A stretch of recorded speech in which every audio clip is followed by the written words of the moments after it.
What's our total time, please? 7 minutes. Thank you. Okay. Bobby, I hear you do this so well, so. Oh, my. I hope I can live up to that. Okay, I heard you do so well. I need to hold. Why? Hold for a moment. Speed. Go ahead. Oprah, we have met only one time before, and I'm sure you'll remember the occasion, but not necessarily talking with me. And that was Color Purple when you did that. Oh, wow. You did a press junket, but our paths have never crossed since then. We're the junket girls. Yes. But at that time, you were right in that transitional period when you were going from being local here in Chicago to being Yeah, syndicated. that would have been the time. And I was thinking, my gosh, have you come a long way, baby? I know. I could do that ad. I have come a long way, baby. Who knew?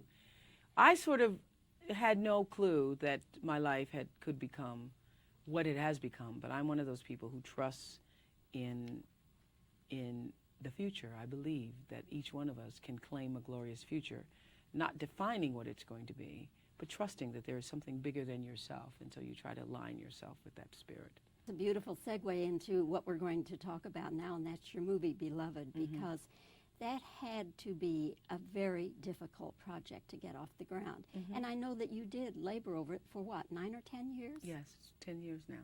Yes, but you know, everything worth really having is worth working hard for. And anybody who's ever accomplished anything knows that it doesn't come easily. And so for me, from the very first time I spoke with Toni Morrison and called her up and said I wanted to do this as a film, and she's like, well, how are you going to do that as a film?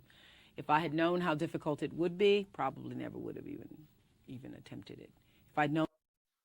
To be honest with you, I didn't know it took 10 years to get the film off the ground. Tell me your thoughts about that in the comments. When it was going to be a decade later, probably wouldn't have. If I'd known so many people would have told me that I couldn't have done it, to at one point I started to believe some of them, like, well, maybe they know more than I do. Maybe I'm just out of my mind thinking I can do this. And if I'd had a book club at the time, Bobby, I probably would have just announced it as a book, because I would have had the immediate gratification of people going out and reading it and then getting to talk about it. Because what happens when you read something this moving, that draws you in, you want to talk about it, you want to share it, at least I do. And so it has been a 10-year labor of love, but I call it my baby. She's been gestating for 10 years. There is a C-section delivery at a theater near you, October 16th. I'm inviting the world to see her be born. She's coming out, talking loud. I tell you. Yeah, she's a big old girl. Indeed, she is a big old girl. Oprah, this is a very brave project. I sat there last night admiring every frame of this film, but it's a very brave, gutsy thing for you to do. Bobby, I think that if you're a person who's been given as much as I have and blessed as much as I have in life, if I can't be brave, then who the hell can, really? That to those of us who much is given, much is expected. And the real joy of life when you have acquired things and stuff, material, when you realize the material, that what everybody's told you in life, what every philosopher and every religion has said, that, money and things and material possessions don't really define you. But you got to kind of get it to realize that is really true. It doesn't mean anything. Then you start to think about what is important. What is important? What do I want to say and do with my life? And what do I want my life and my legacy to be? What do I want my life to mean? How can I use myself to be of service to myself and other people? So yes, it is brave, because I think in life that's what ultimately the human spirit aspires to, is to reach out of itself, challenge itself, to open people up in ways that they never expected. I didn't want to do a movie about slavery because people have done movies about slavery. I wanted to do a movie that was fueled by the human heart, for people to not just see, because if you look at Setha and you see a slave mother, then something's wrong with you, because what she is a mother who happens to be born during the period of slavery, but a mother whose love is so thick, so impassioned, so deep, that she would dare to take her own children out of this world rather than have them live a life that she considers a living death every day. It's fueled by love. It's fueled by a woman who dared to try to create romance and to begin to trust again with some sense of intimacy when she had been failed and betrayed by, her one true love. It's about a spiritual odyssey. It's about beating back the past, which is what every human being does every day. I talk to them over the years, thousands of people on the Oprah show, denying their past, thinking that if you just don't talk about it, it'll go away, thinking that if you can put it behind you somehow, it'll go away. But this is what I know. If you don't heal the wounds of your past, you bleed into the future.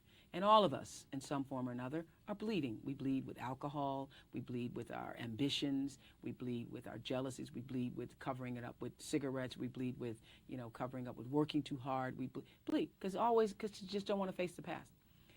And so Setha is bleeding until Paul D comes along and forces her to look at the wounds. Look at So tell me in the comments, what do you bleed with? the wounds. Look at it. And then she invites the past into her life, just opening up a little bit, invites it right into her house in the form of a ghost, but it really is the spirit of the past. And all of that's there. So depending upon, how informed you are about the book, and I think it works, whether the movie certainly works if you haven't read the book, but if you have read the book, you can see all the many different layers, and you can see how brave we really are. Yeah, I consider that a compliment when you tell me it's very brave.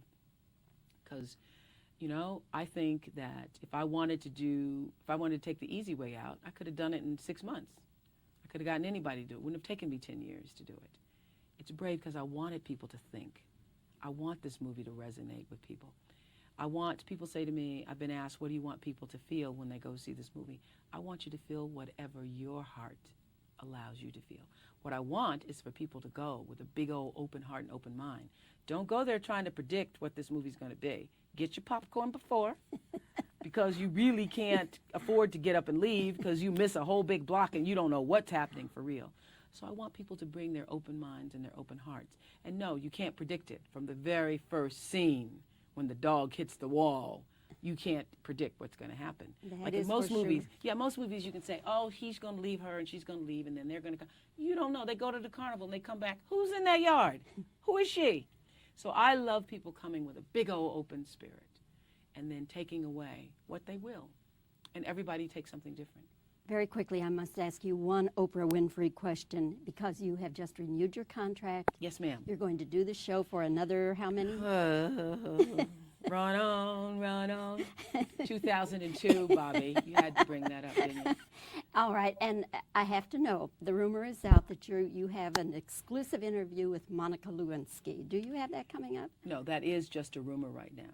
That is just a rumor, and I read it in the paper just like everybody else. But you're working on it. And like everybody else, yes, I have, talked with her people, but no one has told me anything. All right. But would I like to get that interview? You bet I would, Bobby. You'd pay lots of money for that. No, I would pay no money for it. Oh, no money? I would pay no money for it. But then the people who pay the money are going to get it. Well, then I won't get it. Because I won't pay any money for it. Because you can't, how are you going to get to tell the truth? You can't get anybody to tell the truth if you're paying them. No, I wouldn't pay for it.